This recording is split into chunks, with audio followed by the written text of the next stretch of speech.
Yes Prabhuji, हरे कृष्णा. मी मी श्लोकासह सुरुवात करतो. हो नक्की प्रभूजी, चालेल. 19वा श्लोक आहे आपला प्रभूजी. हो हो येस. चालेल. हरे कृष्ण. हरे कृष्ण. इहैव तैर्जितः सर्गो येषां साम्ये स्थितं मनः निर्दोषं हि समब्रह्म तस्मात् ब्रह्मणि ते स्थितः. अनुवाद. ज्यांचे मन एकत्व आणि समतेत स्थित झाले आहे त्यांनी जन्म आणि मृत्यूच्या बंधनावर पूर्वीच विजय प्राप्त केला आहे. ते ब्रह्माप्रमाणेच निर्दोष आहेत आणि याप्रमाणे ते पूर्वीच ब्रह्मामध्ये स्थित झालेले असतात. तात्पर्य श्रील प्रभुपाद द्वारा श्रील प्रभुपाद की जय. वर उल्लेख केल्याप्रमाणे मनाची साम्यावस्था म्हणजे आत्मसाक्षात्काराचे लक्षण आहे. ज्यांनी वास्तविकपणे अशा अवस्थेची प्राप्ती केली आहे त्यांनी भौतिक बंधने विशेषतः जन्म आणि मृत्यू यावर विजय प्राप्त केल्याचे जाणले पाहिजे. जोपर्यंत मनुष्य या देहाशी तादात्म्य करतो तोपर्यंत त्याला बद्ध समजले जाते. परंतु जेव्हा तो आत्मसाक्षात्काराद्वारे साम्यावस्थेप्रत उन्नत होतो तेव्हा तो बद्ध जीवनातून मुक्त होतो. दुसऱ्या शब्दात सांगायचे तर त्याला भौतिक जगतात पुन्हा जन्म घ्यावा लागत नाही, तर तो मृत्यूनंतर आध्यात्मिक जगतात प्रवेश करू शकतो. भगवंत हे निर्दोष आहेत कारण ते आसक्ती आणि द्वेषरहित आहेत.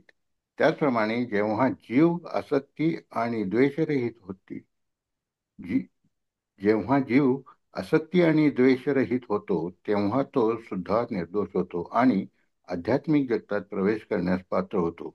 अशा व्यक्ती पूर्वीच मुक्त झाल्याचे समजले पाहिजे आणि अशा व्यक्तींच्या लक्षणांचे वर्णन खाली करण्यात आले आहे. हरे कृष्ण माताजी. हरे कृष्ण. हरे कृष्ण. हरे अशा कृष्ण. या आत्मसंयम योग आणि आपण या निष्काम कर्म, म्हणजे जिथे आपण बघतो आहोत की हे कर्म जे करायचं आहे, या कर्माच्या बंधनातून मुक्तता कधी मिळेल? जर ती आसक्ती सुटली तर. मंदिरातून फोन आहे, मला घ्यायला लागेल. एक सेकंद द्या मला येस. बघता.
Okay, sorry. हरे कृष्ण. सो हे जे निष्काम कर्म जो आपण बघतो आहोत, कारण आपण कर्माचे सगळे प्रकार बघितले: कर्म, विकर्म, अकर्म. आणि त्यामध्ये जो विकर्म भाग आहे तो तर कुठेतरी नियमांच्या विरुद्ध जाणारा आहे. पण जे कर्म केलं जातं ते सुद्धा सकाम कर्मामध्ये न करता जेव्हा ते निष्काम पद्धतीने केलं जातं. आणि म्हणूनच इथे म्हटलेलं आहे की जोपर्यंत मनुष्य हा देहाशी तादात्म्य करतो, कारण तो बॉडीली कन्सेप्शन म्हणजे माझं शरीर, मी म्हणजे शरीर आहे, मी म्हणजे शरीरच आहे, याच भावनेशी जो निगडीत असतो तो फक्त शरीराशी तादात्म्य करतो. त्याला आत्मिक भावनेपर्यंत तो पोहोचलेलाच नसतो. तो आत्मसाक्षात्काराच्या भावनेपर्यंत पोहोचूच शकत नाही, कारण तो फक्त शारीरिक गोष्टींशी तादात्म्य करतो. आणि म्हणूनच कसं झालेलं आहे की तो बद्ध होतो का? कारण त्या शारीरिक गोष्टींची तादात्म्य केल्यामुळे त्याच्या मनात इच्छा उत्पन्न होतात. मग त्या इच्छा पूर्ती करण्यासाठी तो वारंवार त्या भौतिक जगतामध्येच पुन्हा पुन्हा त्या योनींमध्ये जन्म घेत असतो. आणि म्हणूनच त्याला बद्ध समजले जाते. पण ज्या क्षणी तो स्वतःला आध्यात्मिक समजतोय, त्याचं मूळ आध्यात्मिक जे नेचर आहे, जे त्याचं मूळ आध्यात्मिक स्वभाव जेव्हा तो जाणतोय आणि स्वतःला त्या आध्यात्मिक अभ्यासाद्वारे आणि त्या आध्यात्मिक प्रगतीद्वारे जेव्हा तो आत्मसाक्षात्काराच्या पातळीवर आणतो, तेव्हा तो त्या साम्यावस्थेत उन्नत होतो. कारण कुठेतरी मग जसं म्हटलं आपण, शीतोष्ण सुख दुःखदा, की कुठल्याही अशा व्यक्तीला, म्हणजे जी व्यक्ती कृष्ण भावनेमध्ये प्रगत होती आहे, ती निश्चितच स्वतःला त्या साम्यावस्थेत, की कुठेतरी बॅलन्स्ड गोष्टी तो जगू शकतो आणि त्याप्रमाणे तो उन्नत करतो स्वतःला. आणि मगच तो त्या बद्ध जीवनापासून मुक्त होऊ शकतो. आणि त्याला त्या भौतिक जगतामध्ये पुन्हा पुन्हा जन्म घ्यावा लागत नाही. तो भगवंतांच्या स्वभावाची प्राप्ती करतो. ज्याप्रमाणे भगवंत, सगळं षड ऐश्वर्याने भगवंत नटलेले आहेत, भगवंत सगळं करतायत, सगळी कर्म करता आहेत, पण कुठेही सगळ्याची निर्मिती केलेली आहे, पण कुठलीही आसक्ती नाहीये, कुठल्याही प्रकारचा द्वेष नाहीये. आणि अशा प्रकारेच भगवंत 9व्या अध्यायात अर्जुनाला सांगतायत की हे ज्ञान मी तुला का देतोय, कारण तू तुझा माझा मत्सर करत नाहीये. कारण जे भगवंतांचा मत्सर करतात त्यांना भगवंतांनी स्पष्ट सांगितलंय 18व्या अध्यायात शेवटच्या, की अशांना माझं हे ज्ञान नक्कीच शेअर करू नका, नक्कीच त्यांच्यापर्यंत पोहोचू नका. कारण अशा लोकांचं काहीच केलं जाऊ शकत नाही. कारण ज्याच्या मनामध्ये द्वेष आहे, मत्सर आहे, त्याचं काही नाही केलं जाऊ शकत. जसं शिशुपालाचं झालं, आयुष्यभर मत्सर केला, ज्या कंसाचं झालं, मुक्ती मिळाली कारण भगवंतांच्या हातून त्यांना मरण आलेलं आहे. परंतु आयुष्यभर काय केलं? द्वेष केलेला आहे, भगवंतांचा मत्सर केलेला आहे. आणि म्हणूनच त्याचप्रमाणे जेव्हा जीव आसक्ती आणि द्वेषरहित होतो, तेव्हा तो सुद्धा निर्दोष होतो, आध्यात्मिक जगतात प्रवेश करण्यास प्राप्त होतो. आणि अशा व्यक्ती पूर्वीच मुक्त झालेलं समजले पाहिजे. अशा व्यक्तीचं लक्षण आपल्याला आता खाली दाखवलेलं आहे. येस, कोणाला वाचायचंय अजून? योजना माताजी, मी श्लोक वाचते मग माताजी वाचते. न प्रहस्येत प्रियं प्राप्य, नो द्विजेत प्राप्य च प्रियं, स्थिर बुद्धी सम्मूढो ब्रह्मणि स्थिता. हरे कृष्ण. वाचायचंय हरे कोणाला? कृष्ण माताजी. हरे कृष्ण माताजी. हा. जो मनुष्य प्रिय वस्तू प्राप्त झाल्यावर हर्षून जात नाही, तसेच अप्रिय वस्तू प्राप्त झाल्यावर शोक करीत नाही, ज्याची बुद्धी स्थिर आहे, जो मोहरहित आहे आणि भगवत विज्ञान जाणतो, तो पूर्वीच ब्रह्मामध्ये स्थित असतो. तात्पर्य: आत्मसाक्षात्कारी व्यक्तीची लक्षणे या ठिकाणी सांगण्यात आली आहेत.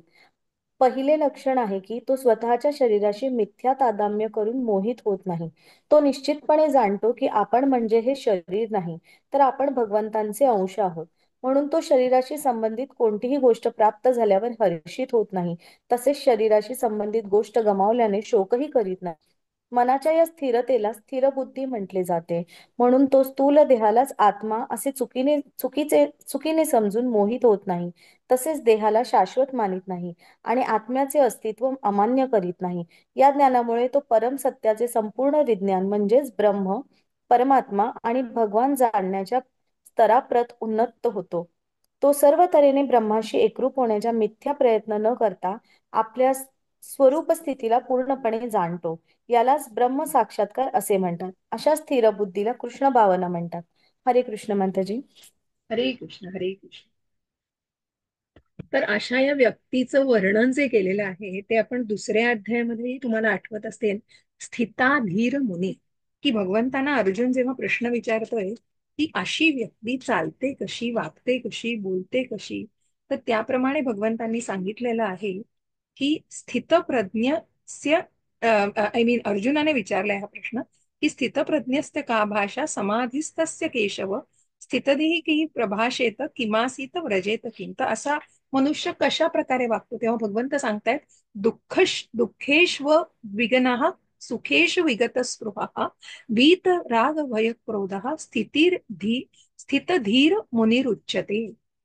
की जो त्रिविध तापांनाही मनामध्ये विचलित होऊ देत नाही, त्रिविध तापांनीही मनामध्ये विचलित होत नाही, किंवा सुखामध्ये हर्षोल्लसित होत नाही, जो आसक्ती, भय, क्रोध यापासून मुक्त झालेला आहे, त्याला स्थिर मन झालेला मुनी म्हटलेला आहे. आणि अशा स्थिर बुद्धीला कृष्ण भावना म्हटलेला आहे.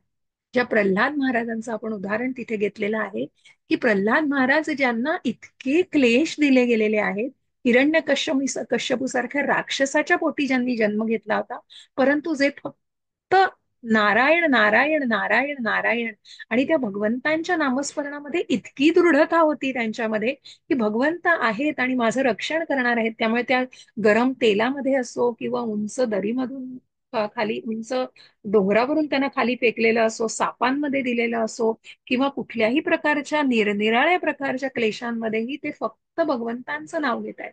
आणि अशा स्थिताधीर मुनी, की अशांना काय फरक पडत नाही, की त्यांना कुठल्याही गोष्टीचा फरक पडत नाही मनाच्या या स्थिरतेला. कारण का? कारण की एखादी वस्तू प्राप्त झाल्यावर म्हणजे सुखामध्ये हुरळूनही जात नाही आणि दुःखामध्ये होरपळूनही जात नाही असा मनुष्य, की ही वस्तू मिळत नाहीये म्हणून मग त्याच्यासाठी इतकं ते फ्रस्ट्रेट होणं, आणि का मिळत नाहीये मला मग ती, आणि एखादी गोष्ट मिळाल्यावर एकदम एक्साइट होणं, आणि हे, तर इथे कुठेतरी जो बॅलन्स राखला जातो ती स्थिर बुद्धी असलेली व्यक्ती आहे.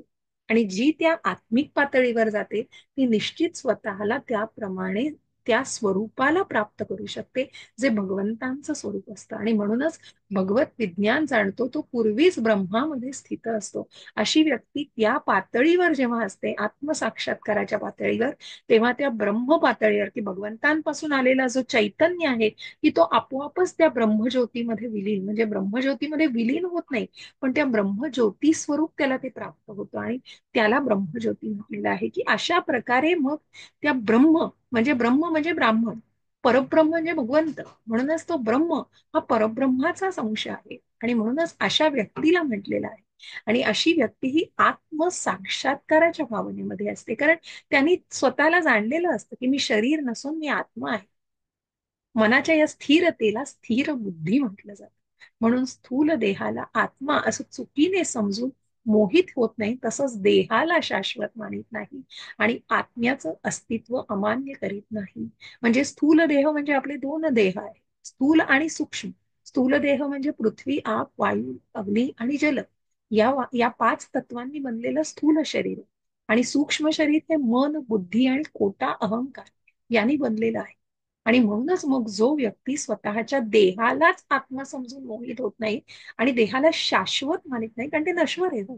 देह नश्वर आहे. कारण जसं भगवंतांनी अर्जुनाला सांगितलं की हा देह नश्वर आहे, पण आत्म्याला तू काही करू शकत नाही, कारण नैनम छिन्नन्ति शस्त्राणि नैनम दहती पावका.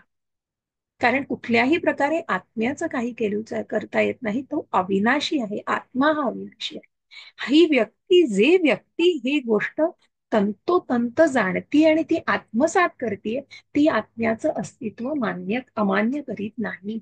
आणि अशा ज्ञानामुळे तो परमसत्याचं संपूर्ण विज्ञान म्हणजेच ब्रह्म, परमात्मा आणि भगवान जाणण्याच्या स्तराप्रत उन्नत होतो. ज्या आपण 3 पातळ्या बघितल्या दुसऱ्या अध्यायामध्ये, की भगवंतांनी स्वतः सगळ्यांना स्वीकार केलेलं आहे, पण जे भगवंतांना ब्रह्म मानतायत, की भगवंतांपासून आलेलं जे चैतन्य आहे, तेज आहे, तीच एक शक्ती आहे. आणि मग परमात्मा जो वैकुंठामध्ये जे भगवंतांचं चारभुजाधारी रूप जे आहे, शंख, चक्र, गदा आणि कमळ हातात धारण केलेलं, आणि त्यानंतर भगवान या ज्या स्वरूपाला जो संबंध प्राप्त करतोय, तो निश्चितच त्या स्वरूपाला प्राप्त करतो.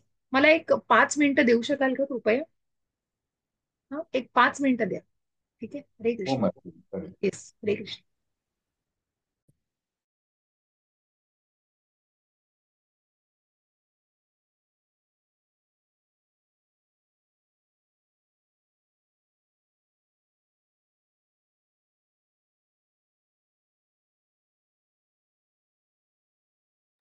मला एक 5च मिनिटं द्या, मी 6व्या मिनिटाला हजर होते.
क्षमस्व हा.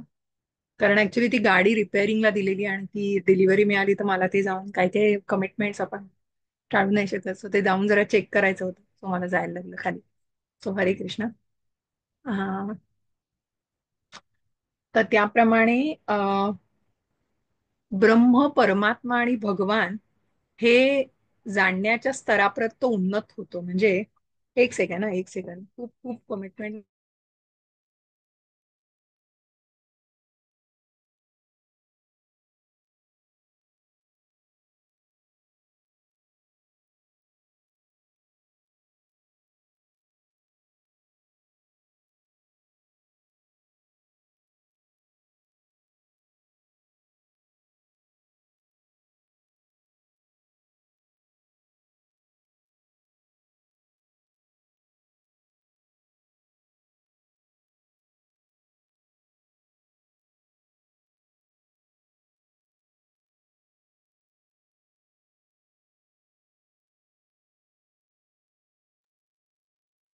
पण म्हणतो की प्रापंचिक जबाबदारी आपण खरोखर म्हणजे काही वेळेला आपण, म्हणजे मी खूपदा वेळ ठरवते आणि सध्या घराचं काम आणि बऱ्याच 2-3 गोष्टी एकत्र आल्यामुळे आणि दिवसभरामध्ये असल्या त्या गोष्टी की मला तुम्हाला क्षमा मागण्याशिवाय काही इलाज नाहीये. जसं मी आता गाडी रिपेअरिंगचं सांगितलं, तसं काही घराची कामं चालू आहेत, त्याच्यामुळे मग ते फोन येत राहतात. तर सगळ्या गोष्टी एकत्र असतात आणि आपण या प्रापंचिक जबाबदाऱ्या टाळू शकत नाही. सो क्षमस्व त्याच्यासाठी. त्यामुळे मधून जर काही कॉल आले तर मला ते घ्यावे लागतात. नो नो प्रॉब्लेम माताजी. Okay, thank you Prabhuji. हरे प्र- कृष्ण. सगळे समजून घ्या. प्रत्येकाच्या प्रत्येक भाषेच मागे असतं हे. अक्षरशः हो प्रभूजी. आणि दिवसभर आपण म्हणजे घरातली बाई घरात असल्यामुळे मग त्या या गोष्टी अगदी ओघाने असतात. हो. येस. त्याच्यामुळे ते आपण कुठल्याही जबाबदाऱ्या टाळू नाही शकत. पण प्रयत्न हाच थँकलेस असतो की जॉब. म्हणून तो वेळ, पण काही वेळेला इलाज नसतो म्हणजे. त्यामुळे मग ते कॉल थँकलेस घेणं. जॉब. थँकलेस जॉब आहे हा. नाही नाही, ठीक आहे. हो, प्रत्येक एक्झॅक्टली. बाईचा असा हा. करेक्ट. काही समजू इलाज. शकतो म्हणजे आम्ही त्याच्यातनं जातो म्हणून समजू शकतो. नक्कीच नक्कीच नक्कीच.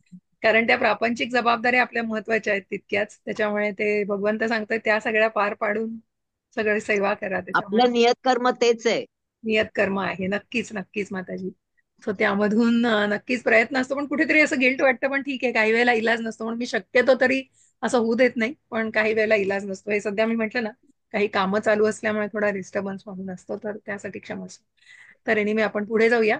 तर या ज्ञानामुळे तो परमसत्याचं संपूर्ण विज्ञान म्हणजे ब्रह्म, परमात्मा आणि भगवान जाणण्याच्या स्तरापर्यंत उन्नत होतो. तो सर्व तऱ्हेने ब्रह्माशी एकरूप होण्याचा मिथ्या प्रयत्न न करता, कुठेही मिथ्याचार नसतो तिथे, कुठलेही दाखवेगिरी नसते. कारण माहित असतं की शारीरिक गोष्टीशी तादाम्य नाही केले, आत्मिक पातळीवर. कारण मी शरीर नसून आत्मा आहे आणि या आत्म्याला आध्यात्मिक अन्न नेऊन त्या ब्रह्म आणि परमात्मा स्तरावर उन्नत करण्याचा, की त्या स्वरूपामध्ये भगवंताला जाणायचं आहे, तितक्या स्वरूपामध्ये स्वतःला उन्नत केलं जातं. आणि म्हणून कुठलाही मिथ्याचार न दाखवता तो आपल्या स्वरूप स्थितीला, की आपण भगवंतांचे सेवक आहोत, या स्वरूप स्थितीला तो पूर्णपणे जाणतो. यालाच ब्रह्म साक्षात्कार असं म्हणतात. आणि म्हणूनच जो परब्रह्माचा अंश ब्रह्म आहे, त्याला निश्चितच तो साक्षात्कार होणं अगदी ओघाने असतं. आणि त्यालाच कृष्ण भावना म्हटलेला आहे. तर बाह्यस्पर्शेष्वसत्तात्मा विन्दन्त्यात्मनि यत्सुखं स ब्रह्मयोगयुक्तात्मा सुखमक्षयमश्नुते. माताजी वाचू. येस वाच. येस. येस माताजी, वाचा. हरे कृष्ण. हरे कृष्ण माताजी. दिसत नाही माताजी. आता हा दिसतंय. हा. असा मुक्त मनुष्य भौतिक इंद्रिय सुखामध्ये आसक्त होत नाही, तर तो स्वतःमध्ये सुखाचा अनुभव घेत सदैव समाधिस्थ असतो. या प्रकारे आत्मसाक्षात्कारी मनुष्य ब्रह्माच्या ठायी एकाग्र झाल्याने अमर्याद सुखाचा अनुभव घेतो. तात्पर्य: कृष्ण भावना भावित महान भक्त श्री यमुनाचार्य म्हणतात की, वाचता माताजी. हो. यद्वधी मम चेतः कृष्णपादारविन्दे नवनवरसधाम न्युदत्ययरन्तुमासित तद्वद्दीवत नारी सङ्गमे स्मर्यमाने भवति मुखविकारः सुष्ठु निष्किवनं च. खाली काही आहे का? ठीक आहे, तुम्ही अर्थ वाचू शकता त्याचा. हो माताजी. माझे मन भगवान श्रीकृष्णाच्या चरण कमलामध्ये रममाण झाल्यापासून आणि नवीन दिव्य रसांचे नित्य आस्वादन करीत असल्यापासून जेव्हा जेव्हा मी लैंगिक सुखाचा विचार करतो तेव्हा तात्काळ माझे मुख विकाराने भरून येते आणि त्या विचाराने मी थुंकतो. ब्रह्मयोगयुक्त किंवा कृष्ण भावनायुक्त मनुष्य भगवंताच्या प्रेममयी सेवेत इतका संलग्न झालेला असतो की त्याची भौतिक इंद्रिय सुखाची रुची पूर्णपणे नाहीशी होते. भौतिकदृष्ट्या मैथुन सुख हे सर्वश्रेष्ठ सुख आहे. संपूर्ण जग हे मैथुन सुखाच्या प्रभावाखाली कार्यरत आहे आणि विषयी मनुष्य या सुखाने प्रेरित झाल्या वाचून मुळीच कार्य करू शकत नाही. परंतु कृष्ण भावनेमध्ये युक्त असलेला मनुष्य मैथुन सुख टाळून अधिक जोराने कार्य करू शकतो. आध्यात्मिक साक्षरताची हीच कसोटी आहे. आध्यात्मिक साक्षात्कार आणि मैथुन सुख कधीच एकत्र राहू शकत माताजी दिसत नाही होय. हा. राहू शकत नाहीत.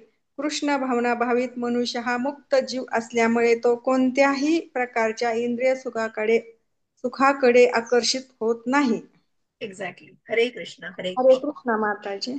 या श्लोकाद्वारे बघा कसं सांगितलेलं आहे की ज्या ब्रह्मचैतन्याला, ज्या ब्रह्माला जाणलेलं आहे आणि म्हणूनच आत्मसाक्षात्कारी मनुष्य हा ब्रह्माच्या ठाई एकाग्र झाल्याने अमर्याद सुखाचा अनुभव घेतो. कारण कसं आहे ना की अशा मनुष्याला सुख आणि दुःख याच्या पलीकडे तो गेलेला असतो.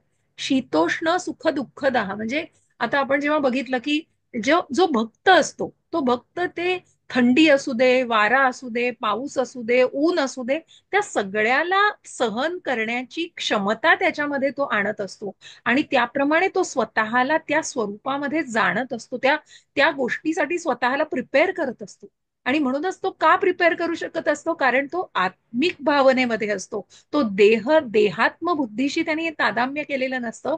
तो आत्मिक पातळीवर विचार करत असतो. तो आत्मसाक्षात्कारी भावनेमध्ये दृढ होत असतो आणि म्हणून तो कुठेतरी स्वतःला स्थिर करू शकतो. जो शरीराशी निगडीत आहे तो तुम्हाला थंडी वाजते, मग भले ती कितीही तापमान असू दे, अगदी म्हणजे 15-20 जरी तापमान असलं तरी कुडकुडत असतो मनुष्य. कारण का? कारण कुठेतरी त्या गोष्टीचं इतकं सिरियसनेस त्याला जाणवत असतो की कारण की शारीरिक गोष्टींची निगडीत असतो. पण जेव्हा आपण म्हणतो ना की सहनशक्ती, जी सहनशक्ती एक प्रकारची वाढते ती जेव्हा भक्त भक्त जेव्हा भगवंतांच्या सानिध्यामध्ये, म्हणजे जेव्हा तो स्वतःला भगवंतांचा सेवक म्हणून जाणतो तेव्हा तो निश्चितच स्वतःला त्या ब्रह्माच्या स्थायी म्हणजे त्या अमर्याद सुखाचा अनुभव घेतो. कारण तो स्वतःला त्यांनी दास मानलेलं असतं आणि त्याला स्वरूप स्थितीची जाणीव झालेली असते.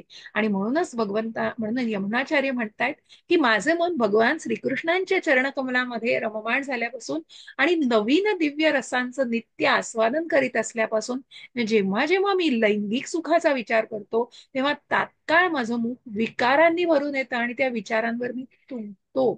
म्हणजे अशा गोष्टींचा स्पर्शही मनाला करवत नाही. अशा गोष्टींचं म्हणजे आचरणात आणणं तर खूप दूरची गोष्ट आहे, पण त्यांचा विचारही मनाला शिवू शकत नाही. आणि अशा विचारांवर असा मनुष्य थुंकतो की त्याला त्या गोष्टी घृणा वाटते त्याला त्या गोष्टींची. आणि त्याप्रमाणे ब्रह्मयोगयुक्त किंवा कृष्ण भावनायुक्त मनुष्य भगवंतांच्या प्रेममयी सेवेत इतका संलग्न झालेला दिसतो की त्याची भौतिक इंद्रिय सुखाची रुची पूर्णपणे नाहीशी झालेली असते. मैथून सुख ज्याला वाटतंय, जे आपण 16व्या अध्यायात बघू की मैथुनानेच सगळं जग निर्माण झालंय आणि मैथुनानेच सगळ्या इच्छा पूर्ण होत आहेत. म्हणजे सगळं हे मैथुनाने म्हणजे सगळं कुठेतरी फक्त सेक्शुअल अट्रॅक्शन्स आणि सेक्शुअल लाईफशीच निगडीत आहे असे कुणातरी मानणारे कोण आहेत तर ते कुठेतरी आसुरी प्रवृत्तीचे नराध मूर्ख लोक आहेत की ज्यांनी आत्मिक पातळीवर विचारच केला नाही, फक्त देहाशीच तादाम्य केलेला आहे. म्हणून संपूर्ण जग हे मैथुन सुखाच्या प्रभावाखाली कार्यरत आहे आणि विषयी मनुष्य या सुखाने प्रेरित झाल्यापासून मुळीच कार्य करू शकत नाही. कारण तो त्या इंद्रिय विषयांशी निगडीत असतो. काय खायचंय, काय प्यायचंय, काय बघायचं आहे, काय ऐकायचं आहे, कशाचा स्पर्श हवा आहे, मग हे सगळं का हवंय? कारण इंद्रिय सुख मिळवायचंय. मग तो त्या विषयांपासून, त्या इंद्रिय विषयांच्या सुखापासून तो वेगळा राहूच शकत नाही. पण हाच मनुष्य जेव्हा कृष्ण भावनेमध्ये येतो तेव्हा या सगळ्याची त्याला कुठेतरी तो वेगळ्याच दृष्टीने त्याकडे बघू लागतो आणि तो ते मैथून सुख टाळून तो जोराने कार्य करू शकतो. आध्यात्मिक साक्षात्काराची हीच तर खरी कसोटी आहे. कारण आध्यात्मिक साक्षात्कार आणि मैथून सुख हे कधीही एकत्र राहू शकत नाही. कृष्ण भावना भाविक मनुष्य मुक्त जीव असल्यामुळे तो कोणत्याही प्रकारच्या इंद्रिय सुखांकडे आकर्षित होत नाही. कारण तो जेव्हा त्या भक्तीच्या टप्प्यावरती जातोय, तेव्हा जेव्हा श्रद्धा आहे, साधू संग, भजन क्रिया, तेव्हा ती अनर्थ निवृत्ती तो करतोय. तो त्या काम, क्रोध, लोभ, मद, मोह, मत्सर या सगळ्यापासून स्वतःला विरक्त करतोय. त्याच्यापासून तो अनासक्त होतो आहे. आणि तेव्हाच तो स्वतःला कृष्ण भावनेमध्ये दृढ करू शकतो. आणि तेव्हाच तो स्वतःला मुक्त करू शकतो, जेव्हा तो त्या भगवंतांच्या धामाकडे जाण्याच्या मार्गावरती मार्गस्थ होतो. मग आता या गोष्टी कशा प्रकारे वर्णन केलंय बघा, प्रभुपादांनी खूप छान वर्णन केलंय. नंतर याचं पुढे भगवंत सांगतायत, ये ही संस्पर्शजा भोगा दुःखयो नय एव ते आद्यंतवंतः कौंतेय न तेषु रमते बुधः. मीनल माताजी, वाचायचंय तुम्हाला? हरे कृष्णा. हरे कृष्ण माताजी. कोण वाचणार नसलं तर वाचू मी? वाचू का? मीनल माताजींना वाचू दे माताजी. मग पुढचं तुम्ही वाचा. हा, हो माताजी. एकेकाने वाचूया. मग प्रभूजी पण आहेत, त्यांनी ते वाचतील. भौतिक इंद्रियांच्या वाचू? हो, वाचा वाचा. हे कृष्ण ऐकू येत आहे ना? हो हो, येत. भौतिक इंद्रियांच्या संयोगापासून उत्पन्न होणाऱ्या दुःखांच्या कारणामध्ये बुद्धिमान मनुष्य भाग घेत नाही. हे कौंतेया, अशा सुखांना आरंभ आणि शेवट असतो, म्हणून बुद्धिमान व्यक्ती त्यामध्ये आनंद घेत नाही. तात्पर्य: प्राकृतिक इंद्रियांच्या संयोगामुळे भौतिक इंद्रिय सुखे उत्पन्न होतात आणि शरीर हेच मुळी तात्पुरते असल्यामुळे प्राकृतिक इंद्रियेही तात्पुरतीच असतात. क्षणभंगूर अशा कोणत्याही गोष्टीत मुक्त जीव रमत नाही. दिव्य आनंदापासून प्राप्त होणाऱ्या सुखाचे पूर्ण ज्ञान असणारा मुक्त जीव मिथ्या सुखोपभोग करण्यास कसा मान्य करील? पद्मपुराणात सांगण्यात आले आहे की, रमन्ते योगिनो नन्ते सत्यानंदे चिदात्मनि इति रामपदेनासौ परम ब्रह्माभिधीयते. योगीजन परमसत्यापासून अमर्याद आनंद प्राप्त करतात आणि म्हणून परमतत्व श्री भगवान हे राम म्हणून संबोधले जाते. श्रीमद भागवतातही 5.5.1 सांगितले आहे की, नायम देहो देह भाजाम नृलोके कष्टान कर्मान हरते विंभुजाये तपो दिव्यम पुत्रा येन सत्वम शुद्धे यस्मात ब्रह्म सौख्यम त्वनंतम. पुत्रांनो, या मनुष्य जीवनामध्ये असताना इंद्रिय सुखासाठी कठोर परिश्रम करण्याचे कारण नाही. अशी सुखे शुकरांनाही उपलब्ध आहेत. त्यापेक्षा या जीवनामध्ये तुम्ही तपस्या केली पाहिजे, जेणेकरून तुमचे जीवन शुद्ध होईल आणि परिणामी तुम्हाला अनंत दिव्य सुखाचा उपभोग करण्यास मिळेल. म्हणून जे वास्तविक योगी किंवा ज्ञानी आहेत, ते नित्य भौतिक अस्तित्वास कारणीभूत असणाऱ्या इह सुखाकडे आकर्षित होत नाहीत. मनुष्य ज्या प्रमाणात प्राकृत इंद्रिय सुखामध्ये आसक्त होतो, त्या प्रमाणात तो भौतिक दुःखांच्या जंजाळात पतित होतो. हरे कृष्ण, हरे कृष्ण. हरे कृष्ण. येही संस्पर्शजा भोगा म्हणजे कशा प्रकारे बघा, ते भोग भोगायचे ज्यांना आहे. कारण की अशा या दुःख योनय एवते, कारण जेव्हा ते भोग भोगायचे आहेत, म्हणजे कसं आहे की त्या गोष्टींचा उपभोग आनंद घ्यायचा आहे, तेव्हा त्या आनंदाचा उपभोग घेतल्यानंतर त्या भोगांनाही भोगायचंय. त्या कर्मांच्या बंधनामध्ये अडकल्यामुळे त्या कर्मफळांच्या भोगांनाही भोगायला लागतंय. आणि म्हणून की कसं होतं बघा, की इंद्रियांचं म्हणजे आता याच्यासाठी उदाहरण देताना सांगता येईल की कशा प्रकारे पशूंमध्ये, म्हणजे हे कसं असतं की आता ज्या गोष्टी आपण म्हणतो की भक्तीचा मार्ग हा श्रद्धा, साधू संत, भजन क्रिया, अनर्थ निवृत्ती, रुची, निष्ठा, भगवंतांप्रती आसक्ती, भावभक्ती आणि प्रेमभक्ती, हे 9 टप्प्यांमध्ये ही भक्तीचे टप्पे गेलेले आहेत. आणि त्याप्रमाणे ती अनर्थ निवृत्ती बोलणं खूप सोपं आहे हो, परंतु त्या वाचून ते ते ते आचरणात आणणं ही खूप खूप खूप खूप कठीण गोष्ट आहे. की त्यासाठी ती तेवढ्या पातळी गाठण्याची निश्चित गरज आहे. आणि त्यासाठी जसं दिलेलं आहे की पशूंना मग ज्या अत्यंत इंद्रिय विषयांच्या सुखाचं जे आपण म्हणतो आहे ते कधीही कोणी घेतं, ते पशु सुद्धा घेतात. म्हणजे ते जे सेक्शुअल लाईफ आहे किंवा ज्या इंद्रिय विषयांचा भोग उपभोगतात असा, तर ते कसं आहे ते त्यांनाही शक्य आहे. परंतु इथे भगवंतांनी सांगितलेलं आहे की कशा प्रकारे असा मुक्त जीव, आणि म्हणूनच भगवंत म्हणतायत की हे शुकरांनाही उपलब्ध आहे, त्यापेक्षा जीवनामध्ये तुम्ही तपस्या केली पाहिजे, जेणेकरून तुमचं जीवन शुद्ध होईल आणि परिणामी तुम्हाला अनंत दिव्य सुखाचा उपभोग करायला मिळेल. आणि म्हणूनच जे जे क्षणभंगूर नाहीये, अशा कायम स्वरूपाच्या परमनंट स्वरूपाच्या सच्चित आनंद, कारण जसं तुम्ही तप कराल तशाप्रमाणे तुम्ही स्वतःला त्याप्रमाणे त्या स्वरूपामध्ये बघाल आणि त्याप्रमाणे स्वतःच आध्यात्मिक दृढता वाढवाल आणि त्याप्रमाणे त्या प्रगतीमुळे कशा प्रकारे तुम्ही स्वतःला त्या परिणामांपासून, म्हणजे कुठल्याही इंद्रिय विषयांच्या भोगांपेक्षा कशा प्रकारे तुम्हाला त्या सच्चित आनंदाचा लाभ होईल त्याकडे तुमचं निश्चित लक्ष राहील आणि तुम्ही निश्चितच त्या भगवत धामाची प्राप्ती करू शकाल. आणि इथे सांगताना नक्की मला काही म्हणून जिथे पशूंचा उल्लेख केला जातो की जिथे माहिती आहे आता लाईटकडे जे दिवे आहेत, ज्या जे बारीक बारीक दिवे असतात, तर त्याला आपण हे म्हणतो काजवे वेगळे असतात, परंतु जे लाईटाकडे आकर्षित होतात बघा, त्यांना माहिती आहे की आपण त्या लाईटाकडे गेलो की आपण मरणार आहोत, तरीही ते कुठेतरी ती, कारण कसं असतं माहितीये का की प्राण्यांचा जो ना एक कुठेतरी जे इंद्रिय असतं ते अतिशय संवेदनशील असतं आणि त्याच्यामुळे त्या संवेदना इतक्या तीव्र असतात की त्या स्वतःला रोखू शकत नाहीत. आणि म्हणूनच त्याप्रमाणे ती जी प्रकारची कीटक असतात ते त्या लाईटाकडे आकर्षिलेच जातात. त्याप्रमाणे भुंग्याचं आहे, माहिती आहे त्या पंखांमध्ये तिथे ते परागकणामधलं मध खायला जात आहेत, पण माहिती आहे की त्याच्यात अडकून घुसमटून मरणार आहोत आपण, तरीही त्याच्यात जायचं आहे.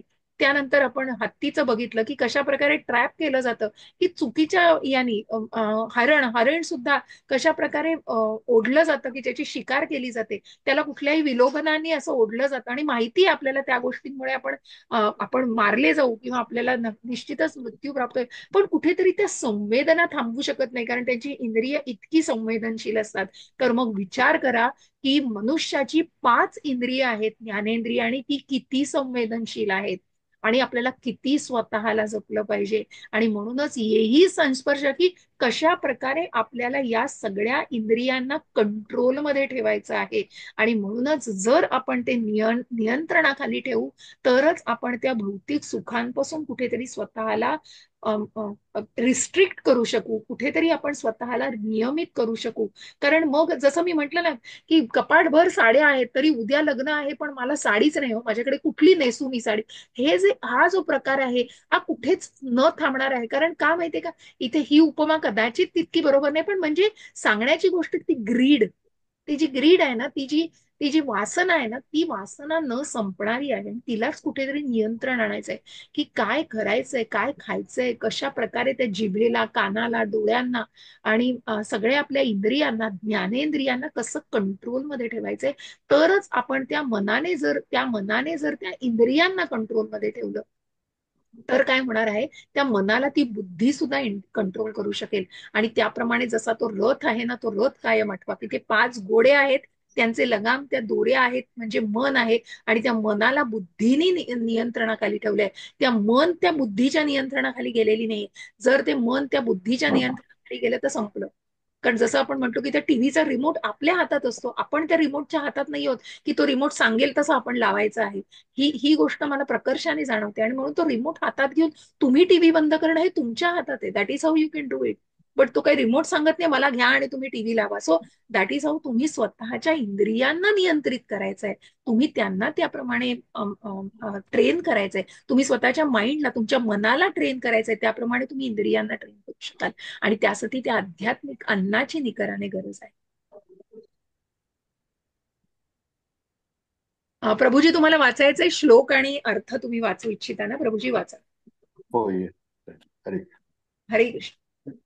शक्नोति हैवय सोढुं राक्षसशरीर विमोक्षणात् क्रोधोद्भवं वेगं स युक्त स सुखी नरः.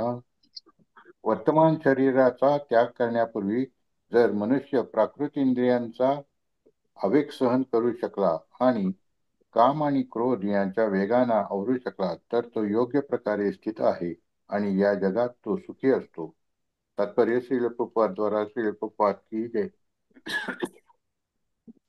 जर मनुष्याला आत्मसाक्षात्काराच्या पथावर उत्तरोत्तर प्रगती करावयाची असेल तर त्याने प्राकृत इंद्रियांच्या आवेगांना नियंत्रित करण्याचा प्रयत्न करणे आवश्यक आहे. हे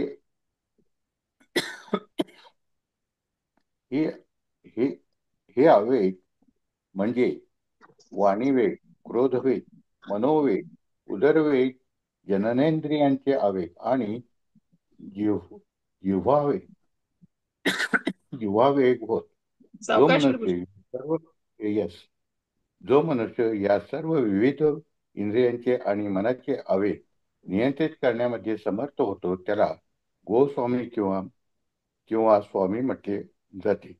माताजी जरा घ्यावं. हो हो हो, प्लीज प्रभूजी, काही हरकत नाही. वाचायचं योजना माताजी. हरे कृष्णा. हा, वाचते वाचते. हरे कृष्ण माताजी. असे गोस्वामी अत्यंत संयमित जीवन जगतात आणि इंद्रियांच्या वेगांचा पूर्णपणे त्याग करतात. भौतिक इच्छा जेव्हा अतृप्तच राहतात तेव्हा त्यांच्यापासून क्रोध निर्माण होतो आणि अशा प्रकारे मन, नेत्र आणि वक्षस्थळ क्षुब्ध होतात. म्हणून मनुष्याने या भौतिक देहाचा त्याग करण्यापूर्वीच त्यांना संयमित करण्याचा अभ्यास केला पाहिजे. जो हे करू शकतो तो आत्मसाक्षात्कारी असल्याचे जाणले पाहिजे आणि या प्रकारे तो आत्मसाक्षात्काराच्या स्थितीत सुखी असतो. काम आणि क्रोध यांना कठोर परिश्रमांद्वारे संयमित करण्याचा प्रयत्न करणे हे योगी मनुष्याचे कर्तव्यच आहे. हरे कृष्ण माताजी. हरे कृष्ण. हरे कृष्ण. जर मनुष्याला आत्मसाक्षात्काराच्या पथावर उत्तरोत्तर प्रगती करायची असेल तर त्याने प्राकृत इंद्रियांच्या आवेगांना नियंत्रित करण्याचा, कारण ज्या प्राकृत इंद्रिय जी आपण म्हटलं ज्ञानेंद्रिय आणि कर्मेंद्रिय, या इंद्रियांवर नियंत्रण करणं हे किती आवश्यक आहे. आणि त्याप्रमाणे मग जसं आपण म्हटलं की 9 द्वारांमध्ये हा मनुष्य स्वतःला सुखी ठेवतो, की 2 डोळे, 2 नासिका, 2 कान, 1 तोंड, एक गुदद्वार आणि जननेंद्रिय, या सगळ्याला तो कशा प्रकारे आवर घालतो, की काय बघायचंय, काय ऐकायचं आहे, काय कशाचा वास घ्यायचा आहे, काय खायचं आहे आणि कशा प्रकारे कुठल्या गोष्टींशी आपल्याला निगडीत राहिलं पाहिजे, या सगळ्या गोष्टींचं जाणणं हे महत्वाचं आहे. हे कोण जाणू शकतो? तर अशा व्यक्तीला गोस्वामी म्हटलेलं आहे. ज्या गोस्वामींना आपण जाणतो की जे षट गोस्वामी आपण चैतन्य महाप्रभूंच्या काळातले बघतो आहोत, की ज्याविषयी चैतन्य पुढे जेव्हा आपण उपदेशामृत शिकू आणि भक्ती रसामृत सिंधू शिकू तेव्हा जीव गोस्वामींनी जे लिहिलेलं आहे, या सगळ्या 6 गोस्वामींचं वर्णन त्याच्यामध्ये. गोस्वामी, गो म्हणजे इंद्रिय आणि इंद्रियांचं स्वामित्व असलेला, इंद्रियांना पूर्णपणे नियंत्रण करणारा तो गोस्वामी आहे. नाहीतर तो गोदास म्हटलं जातं. जो इंद्रियांचा दास बनतो त्याला गोदासा म्हणतात. आणि म्हणूनच इथे गोस्वामी बनलं पाहिजे. आणि म्हणूनच त्या व्यक्तीला ज्यांनी आपल्या इंद्रिय आणि मनाला पूर्णपणे नियंत्रण केलेलं आहे आणि तो इंद्रिय आणि मनाला नियंत्रित करण्यात समर्थ असतो आणि पूर्णपणे सक्सेसफुल होतो, तो निश्चितच गोस्वामी म्हणवला जातो. आणि असे गोस्वामी अत्यंत संयमित जीवन जगतात आणि इंद्रियांच्या वेगांचा पूर्णपणे त्याग करतात. भौतिक इच्छा जेव्हा अतृप्तच राहतात तेव्हा त्यांच्यापासून क्रोध निर्माण होतो आणि अशा प्रकारे मन, नेत्र आणि वक्षस्थळ क्षुब्ध होतात. म्हणून मनुष्याने या भौतिक देहाचा त्याग करण्यापूर्वी त्यांना संयमित करण्याचा अभ्यास केला पाहिजे. म्हणजे या भौतिक जगतामध्ये सुद्धा तुम्ही या गोष्टींवर नियंत्रण करून आणि स्वतःच्या इंद्रिय, मन, बुद्धी या सगळ्याला व्यवस्थितपणे मार्गदर्शित करून तुम्ही या वर्तमान काळामध्ये सुद्धा स्वतःला पूर्णपणे सुखी ठेवू शकाल, जर तुम्ही त्याच्यावरती नियंत्रण मिळवलं तर. आणि म्हणून कामात क्रोधो, आपण जेव्हा दुसऱ्या अध्यायामध्ये बघितलं की ती जी वासना आहे ना, की फक्त अट्रॅक्शन वाटते, सुरुवातीला फक्त एक आवड वाटते, पण ती कधी वासनेमध्ये रूपांतर होते हे तुमचं तुम्हालाच कळू शकत नाही, कारण ती इंद्रिय इतकी प्रबळ असतात. म्हणून आपण म्हणतो ना की माया माया इतकी झपट, की ज्या क्षणी तुम्ही कुठेतरी कृष्ण भावनेपासून दूर गेला आहात किंवा तुमची इंद्रिय कुठेतरी आकर्षण मागता आहेत आणि कुठेतरी तुम्ही इंद्रिय विषयांमध्ये रमू पाहतात, तेव्हा निश्चित ती माया असा झपट करून तुमच्यावर अटॅक करते आणि मग ती कामवासना अशा प्रकारे जागृत होते. मग ती जर वासना तृप्त झाली नाही, की मला अजून हे पण व्हायचं आहे, मला ते पण हवं आहे, ते मग अनेक अशा वेगवेगळ्या इच्छा आणि वासना असतात की ज्या त्या क्रोधाला आमंत्रण करतात.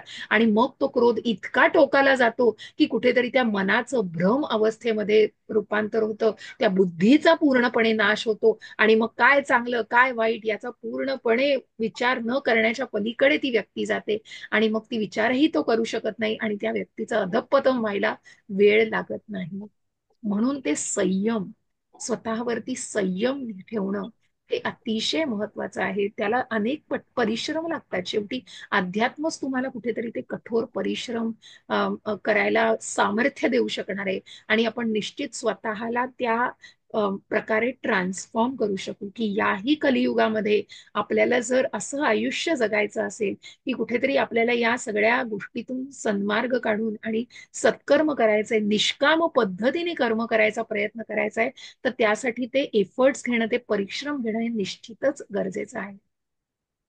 आणि सगळ्याला संयमित करणं, म्हणून आपण म्हणतो ना की प्रत्येक गोष्ट हाताळण्याचं, की तुम्ही बघाल की जेव्हा तुम्ही कृष्ण भावनेमध्ये याल आणि तुम्ही अनेक पुस्तकांचं वाचन कराल प्रभुपादांच्या, गेल्या 4 वर्षांमध्ये प्रामाणिकपणे मी तुमच्याशी शेअर करते, पण जी गोष्ट मी 4 वर्षापूर्वी हाताळत होते आणि आता ती गोष्ट मी जी परिस्थिती हाताळतीये, एक एक एक पत्नी म्हणून, एक आई म्हणून, एक सून म्हणून, किंवा कुठल्याही प्रकारचा जो रोल आपण वैयक्तिकपणे सांभाळत असतो, त्या सगळ्या कुठेतरी त्या रोल्सना आपण इतक्या वेगळ्या प्रकारे जाणायला लागतो. हा माझा खरोखर एक प्रामाणिक अनुभव म्हणून तुमच्याशी शेअर करावासा वाटतो, की कुठेतरी आपले ते विचार असतात आणि आपण छोट्या छोट्या गोष्टींमध्ये अडकत नाही. आपल्यातलं जे हेट्रेड असतं किंवा एखाद्या गोष्टीला आपण धरून ठेवतो, या सगळ्या गोष्टींमध्ये मग मला वाटतं या कुठेतरी बेबी स्टेप्स आहेत आणि त्यानेच आपण कुठेतरी शिकतो. कारण शेवटी आपल्याला इतक्या त्या पातळीवर जाणं आणि गोस्वामी आणि इतक्या त्या उच्च पातळीवर, शुद्ध भक्तांच्या पातळीवर जायला आपल्याला अनेक जन्म घ्यायला लागतील हो.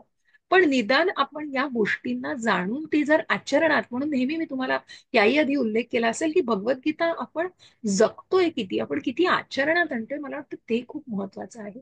तरच आपण या सगळ्या गोष्टींना संयमित आणि आपण स्वतःवरती संयम आणू शकू. बऱ्याच फिलॉसॉफिकल गोष्टी सांगितल्या जातात. तो व्हॉट्सअप युनिव्हर्सिटीवर तर आपल्याला पुष्कळ काय काय मिळतं, परंतु ते आत्मसात कोण करते, ते अंमलात कोण आणते, ते मला वाटतं जास्त महत्वाचं आहे. योऽन्तः सुखोऽन्तरात्मानं, सॉरी, योऽन्तः सुखोऽन्तरारामस्तथान्त ज्योतिरेव च यः स योगी ब्रह्मनिर्वाणं ब्रह्मभूतोऽधिगच्छति. येस माताजी, वाचायचंय कोणाला? वाचा वाच माताजी. माता. माताजी वाचा. येस. हरे कृष्ण. हरे कृष्णा. ज्याचे सुख ज्याचे सुख अंतःकरणात आहे, जो अंतरात सक्रिय आहे आणि अंतरातच आनंद अनुभव, आणि ज्याचे ध्येय अंतरातच आहे, तो वास्तविकपणे परिपूर्ण योगी आहे. तो ब्रह्मबंधन आणि शेवटी ब्रह्माची प्राप्ती करतो. तात्पर्य: जोपर्यंत मनुष्य अंतःकरणात सुखाचा अनुभव घेऊ शकत नाही, तोपर्यंत वर करणे सुख प्राप्त करून देणाऱ्या बाह्य क्रियापासून कसा निवृत्त होऊ शकेल? मुक्त मनुष्य हा प्रत्यक्ष अनुभवाद्वारेच सुखाचा आनंद घेतो. म्हणून तो कोणत्याही ठिकाणी शांतपणे बसू शकतो आणि जीवनाच्या क्रियेचा अंतरातच उपभोग घेऊ शकतो. असा मुक्त मनुष्य बाह्य भौतिक सुखाची मुळीच अपेक्षा करीत नाही. या अवस्थेला ब्रह्मभूत अवस्था म्हटले जाते. अवस्थेची प्राप्ती झाल्यावर स्वगृही म्हणजेच भगवत धामात परत जाता येते. हरे कृष्ण माताजी. हरे कृष्ण माताजी. हरे कृष्ण. अंतःकरणात बघा की अंतरातच म्हणजे मनातच तो आनंद उपभोगत असतो आणि तो निश्चितच, कारण त्याला स्वतःच्या स्वरूप स्थितीची जाणीव झालेली असते. आणि असा योगी ज्याने स्वतःला, आपल्या मन आणि इंद्रियांना परिपूर्णपणे कंट्रोल आणि नियंत्रित केलेला आहे आणि जो त्या मानसिकतेमध्येच, त्या अंतर म्हणजे मन, त्या मनामध्येच आनंद उद्भवतोय, तो निश्चितच एक प्रकारचा एक सेकंद पुन्हा मी एक फोन घेते, सॉरी.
कठीण आहे.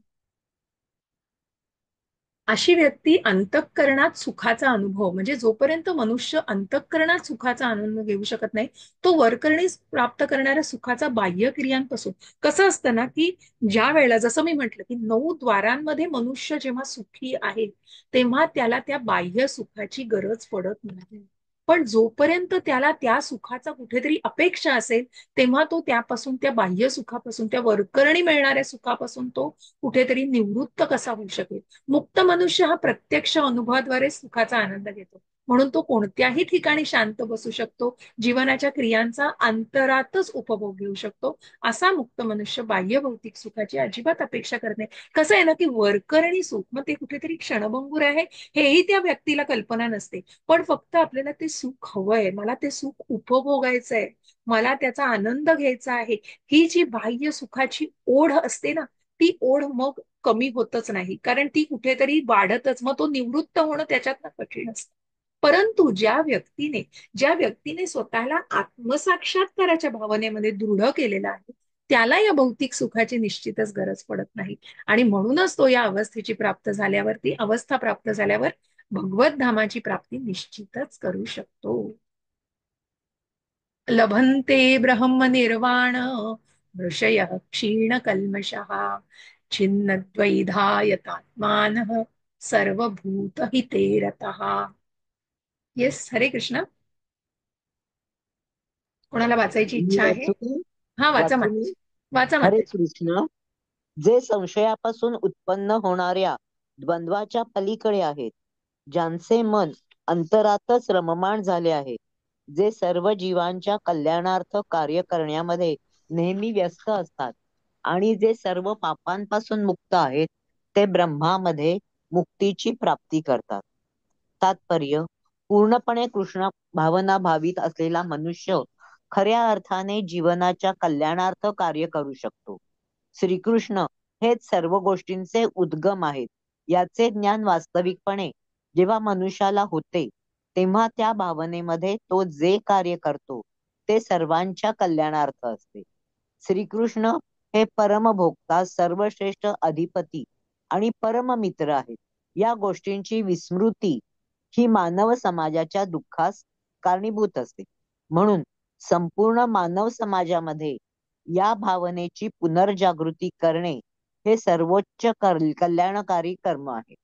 ब्रह्मामध्ये मुक्ती प्राप्त झाल्या वाचून मनुष्य अशा प्रकारचे सर्वोत्तम कल्याणकारी कर्म करू शकत नाही. कृष्ण भावना भावित मनुष्याला श्रीकृष्णांच्या सर्व श्रेष्ठत्वाविषयी मुळीच संदेह नसतो, कारण तो सर्व पापातून पूर्णपणे मुक्त झालेला असतो. हीच दिव्य भगवत प्रेमाची स्थिती आहे. मानव समाजाच्या केवळ भौतिक कल्याणार्थ कार्यरत असणारा मनुष्य मानव समाजाच्या केवळ भौतिक कल्याणार्थ कार्यरत असणारा मनुष्य वस्तुतः कोणाचीही मदत करू शकत नाही. स्थूल शरीर आणि मन यांचा तात्पुरता दुःख परिहार हा संतोषजनक नसतो. मनुष्याला त्याच्या भगवंताशी असणाऱ्या संबंधांची विस्मृती हीच त्याच्या जीवनाच्या कठीण संघर्षातील अडचणींचे वास्तविक कारण असते.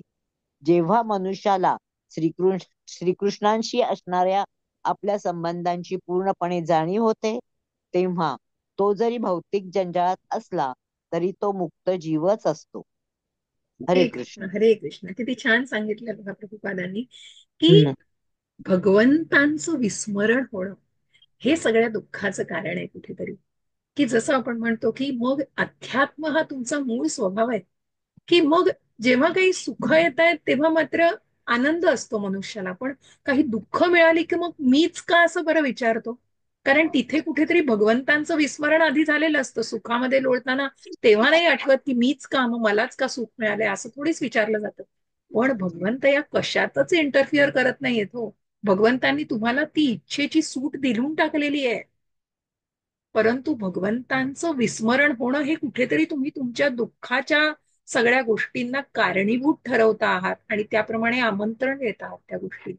म्हणून संपूर्ण मानव समाजामध्ये या भावनेची पुनरावृत्ती कशाची, की भगवंतांचे तुम्ही दास आहात, भगवंतांचे सेवक आहात, आणि ही कृष्ण भावना. म्हणून तर प्रभुपादांनी आपल्या गुरूंचं आज्ञा शिरसावंद मानून ते कुठे गेले हो, ते परदेशामध्ये गेले. फक्त फक्त भारतामध्ये नाही, तर तू अख्ख्या जगामध्ये प्रत्येक व्यक्तीच्या हृदयामध्ये ही भावना रुजवायची आहे. कुठली तर कृष्ण भावना रुजवायची आहे, की भगवंतांचं. मग जिथे त्या परदेशामध्ये ना कृष्ण माहितीये, महाभारत काय माहितीये, परंतु असे कितीतरी 10,000 युवक प्रभुपादांना मिळाले, कारण ते प्रभुपादांना फॉलो करत होते हो. प्रभुपादांनी तेही म्हटलं की चला, ही व्यक्ती काहीतरी करते, निश्चित काहीतरी वेगळं करते, आणि त्यापासून निश्चित आपल्याला कुठेतरी त्यांना जो आनंद आणि जो काही त्याच्यापासून जे परिणाम मिळत होते, त्या सगळ्या गोष्टींना ते फॉलो करत होते. आणि त्याप्रमाणे ते म्हणून म्हणून प्रभुपाद सांगायचं ना, की रविवारी सुद्धा संडे फीस्टला लोक यायचे, की जेणेकरून येतायत येऊ दे, पण तो जेव्हा तो नैवेद्य ग्रहण करून करून करून निश्चितच त्यांच्यामध्ये त्यांचं ट्रान्सफॉर्मेशन होईल, की एक क्षण आणि एक दिवस असा येईल की ती कृष्ण भावनेमध्ये असतील आणि भगवंतांचं नामस्मरण करत असतील. अशा प्रकारे म्हणून तर आपण म्हणतो ना, की तुम्ही तुमच्या घरातली जरी व्यक्ती असल्या नसतील त्या कृष्ण भावनेमध्ये, तरी त्यांना जो नैवेद्य ग्रहण करायला दिलात, तर तो प्रत्येक वेळी खाऊन खाऊन निश्चित त्यांच्यामध्ये तुम्हाला तो बदल दिसेल, ही अगदी प्रचिती घ्या तुम्ही.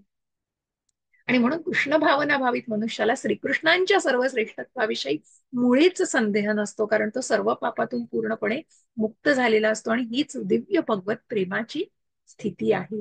कारण त्याला भगवंतांवर, ज्या प्रल्हाद महाराजांचं उदाहरण दिलं, की दृढ श्रद्धा आहे की भगवंत आहेत, आणि म्हणून तर त्या खांबातून फक्त त्या भक्ताचं रक्षण करण्यासाठी कुठलाही प्रूव्ह करायचं नव्हतं हो. काही नृसिंहच्या रूपामध्ये आले ते फक्त प्रल्हादाचं रक्षण करायला. काही त्या खांबामध्ये आधीपासूनच तिथे नरसिंह नव्हते, पण ते प्रकट झालेले आहेत. आपल्या भक्तासाठी त्यांनी ते रूप घेतलेलं आहे आणि आपल्या भक्ताचं संरक्षण केलेलं आहे. आणि म्हणूनच कुठेतरी त्या भक्ताच्या संरक्षणासाठी भगवंत हे कायम असतात. भक्त भगवंतांसाठी निश्चितच विशेष आहेत. मानव समाजाच्या केवळ भौतिक कल्याणार्थ, मग जो फक्त भौतिकतेमध्ये रममाण झालेला आहे, तो कुणाची मदत करू शकत नाही. कारण कसं असतं, की त्याला पुन्हा तो कुठेतरी देहबुद्धीशी तादात्म्य करतो आहे. मग त्या गोष्टी तितकंच त्याला आनंद देणार हो, त्या गोष्टी त्याला काही कायमस्वरूपी आनंद देणार नाही. परंतु हे का होतंय, आणि मग कुठेतरी का ते वर खाली चढ उतार का येत आहेत, किंवा ज्या काही गोष्टींना भोगायला लागतं आहे, ते का, कारण कर्माशी निगडित आहे. पुन्हा हे सगळं कर्माशी निगडित आहे. जे काही करता आहात त्या कर्माच्या गोष्टींमुळे तुम्ही त्या भोगांमध्ये, उपभोगांमध्ये, त्या बंधनांमध्ये कुठेतरी अडकता आहात. आणि स्वतःचाच स्वार्थ का, हे का होतंय पुन्हा, कारण तिथे विस्मृती कोणाची, तिथे कृष्ण मिसिंग आहे हो. तिथे ती भावनाच नाही, फक्त मी आहे तिथे, माझ्यामुळे हे सगळं आहे. तो अहमभाव आहे तिथे, तो बाजूला ठेवणं सोपं नाहीये. पण तो ठेवला तरच कृष्ण भावना दृढ होऊ शकते.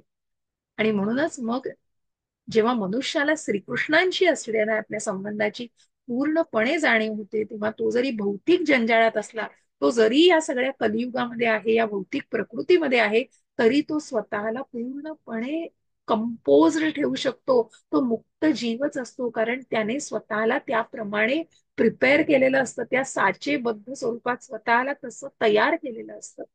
कारण तो आत्मिक पातळीवर विचार करत असतो. ही खूप महत्वाची भावना आहे. खूप सोपं नाहीये, हे खूप कठीण आहे, परंतु निश्चित कुठेतरी शक्य आहे, जेव्हा ते आपण थोड्या थोड्या गोष्टींमध्ये सुद्धा त्याचा विचार करू लागतो. काम क्रोध विमुक्तानां यतीनां यतचेतसां अभितो ब्रह्म निर्वाणम वर्तते विदितात्मनां. हरे कृष्ण. वाचा विमल माताजी. हरे कृष्ण.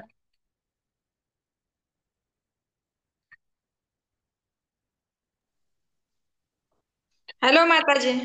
वाचा माताजी, वाचा. हरे कृष्ण.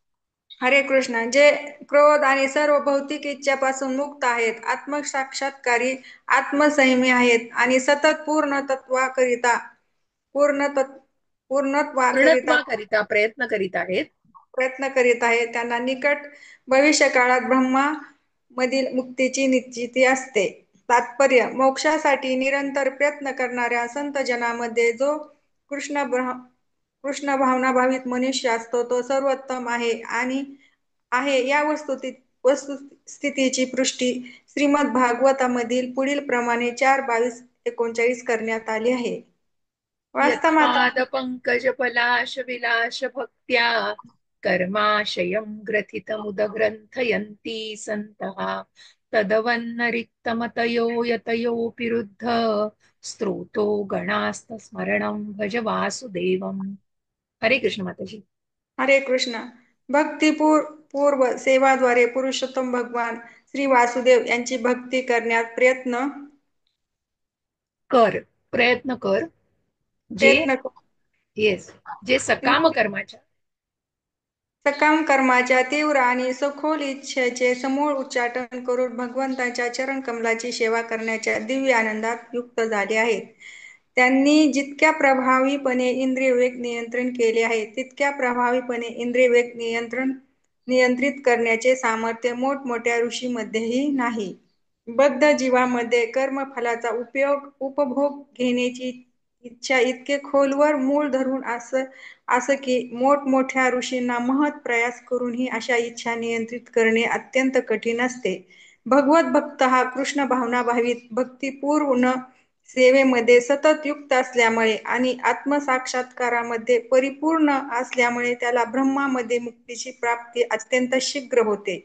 आत्मसाक्षात्काराचे त्याला संपूर्ण ज्ञान असल्यामुळे त्याला ब्रह्मामध्ये मुक्तीची प्राप्ती अत्यंत शीघ्र होते. नाही, आत्मसाक्षात्कार आत्मसाक्षात्काराचे त्याला संपूर्ण ज्ञान असल्यामुळे तो असल्यामुळे सदैव सदैव समाधिस्थ असतो. यासाठी योग्य उदाहरण द्यायचे झाल्यास दर्शन ध्यान संस्पर्श मत्स्य कूर्म विहंगमः स्वान्यपत्याति पुष्णन्ति तदाहमपि पद्मज. हरे कृष्ण. हरे कृष्ण. दर्शन, ध्यान आणि स्पर्श याद्वारे मासा, कासव आणि पक्षी आपापली पिल्ले पोचतात. त्याप्रमाणे हे पद्मजा पद्मजा मी देखील. करतो मी देखील करतो. मत्स्यच आपण संततीकडे केवळ पाहून त्याचे पालन पोषण करतो. कासव केवळ ध्यानात पालन पोषण करतो. कासवाची अंडी जमिनीवर घातली जातात आणि कासव पाण्यात ध्यान करते. त्याप्रमाणे कृष्ण भावनायुक्त भक्त जरी भगवत धामापासून अत्यंत दूर असला असला तरी तो कृष्ण भावना भावित सेवेद्वारे सतत केवळ त्याचे स्मरण करून भगवत धामात उन्नत होऊ शकतो. त्याला सांसारिक दुःखाची व्यथा भासत नाही आणि जीवनाच्या अवस्थेला ब्रह्मनिर्वाण म्हटले जाते. अर्थात सतत ब्रह्मामध्ये तल्लीन असल्यामुळे भौतिक दुःखे नाहीशी होतात. होता. अशा व्यक्तीला म्हणजे ब्रह्मनिर्वाण, कशा प्रकारे ब्रह्मस्वरूप प्राप्त होतं, की जो परब्रह्माचा अंश आहे ब्रह्म, ती ब्रह्मस्थिती ज्या व्यक्तीला प्राप्त होते, तर अशी व्यक्ती जी कृष्ण भावनेमध्ये आहे, आत्मसाक्षात्काराचं त्याला संपूर्ण ज्ञान असल्यामुळे तो सदैव समाधीस्थ. मग ती समाधीस्थ अवस्था म्हणजे काय? भगवंताशी कनेक्ट होणं, भगवंतांशी जोडलं जाणं. आणि म्हणूनच अशा प्रकारे जसं आपण म्हणतो की एखादी मासा, कासव किंवा पक्षी, तर मासा फक्त बघून आपल्या पिल्लांचं पालन पोषण करत असतो. कासव केवळ ध्यानाद्वारे, म्हणजे तरी तो पाण्यात राहिलेला असतो तरी त्या अंड्यांवर ध्यान करू शकतो. त्याचप्रमाणे कृष्ण भावना भावित व्यक्तीचं गोष्ट सांगितलेली आहे. तो जरी त्या भगवत धामापासून दूर असला तरी नामस्मरणाने, म्हणून तर आपल्याला सांगितलंय ना की हरे नम हरे नम हरे नम केवलम कलौ नास्ति एव गतिर अन्यथा. कारण नामस्मरण स्मरणाने, केवळ या नामस्मरणाने भगवत धामापासून दूर असला तरी तो भगवत धामात उन्नत, भगवत ध्यानात धामात उन्नत होऊ शकतो. तिथपर्यंत तो स्वतःला जाण्यासाठी तयार करू शकतो. कारण त्याला सांसारिक दुःखाची व्यथा भासत नाही आणि जीवनाच्या, कारण तिथे कुठेतरी तो कंपोज्ड झालेला असतो, त्याने स्वतःला बॅलन्स्ड केलेलं असतं. आणि अशी ही ब्रह्म निर्वाण अवस्था असते की त्याला कुठेही मुक्तीची सुद्धा अपेक्षा नसते. कुठल्याही गोष्टीच्या अपेक्षेच्या पलीकडे ती व्यक्ती असते. आणि म्हणूनच अशा ब्रह्मामध्ये तल्लीन झाल्यामुळे त्याची सर्व दुःख नाहीशी, भौतिक दुःखही आपोआपच नाहीशी होतात. स्पर्शान कृत्वा बहिर्बाह्यात चक्षुषैवांतरे भ्रुवो प्राणापानं समकृत्वा नासाभ्यन्तरचारिणं यतेन्द्रियमनो बुद्धिर्मुनिर्मोक्षपरायणः विगतेच्छा भयक्रोधो यः सदा मुक्त एव सः.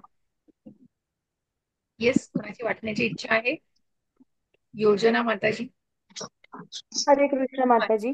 कोणी वाचा, हा वाचा माताजी. सर्व बाह्य इंद्रिय विषय रोखून दोन भुवयांमध्ये दृष्टी एकाग्र करून नाकपुड्यांमध्ये प्राण आणि अपान वायूंना रोखून आणि याप्रमाणे मन, इंद्रिये आणि बुद्धी संयमित करून मोक्ष प्राप्तीचे ध्येय असणारा मुनी इच्छा, भय आणि क्रोधापासून मुक्त होतो. जो मनुष्य या नित्य जो मनुष्य नित्य या अवस्थेत असतो तो निश्चितच मुक्त असतो. तात्पर्य: कृष्ण भावनेमध्ये संलग्न होऊन मनुष्य तत्काळ आपले आध्यात्मिक स्वरूप जाणू शकतो आणि त्यानंतर तो भक्ती योगाच्या माध्यमाने भगवंतांना जाणू शकतो. जेव्हा मनुष्य भगवत भक्तीमध्ये उत्तम प्रकारे स्थित होतो तेव्हा तो दिव्य स्तराप्रत उन्नत होतो आणि यामुळे आपल्या कार्यक्षेत्रामध्ये भगवंतांची उपस्थिती जाणण्याइतपत पात्र बनू शकतो. या विशिष्ट स्थितीलाच ब्रह्मनिर्वाण किंवा ब्रह्मामधील मुक्ती असे म्हटले जाते. ब्रह्मनिर्वाणाच्या उपरोक्त तत्वांचे विवेचन करून झाल्यावर भगवंत अर्जुनाला अष्टांग योग या योग पद्धतीच्या आचरणाद्वारे मनुष्य या अवस्थेप्रत कसा येऊ शकतो याचा उपदेश करतात. या अष्टांग योगाची 8 अंगे आहेत व ती म्हणजे यम, नियम, आसन, प्राणायाम, प्रत्याहार, धारणा, ध्यान आणि समाधी ही होत.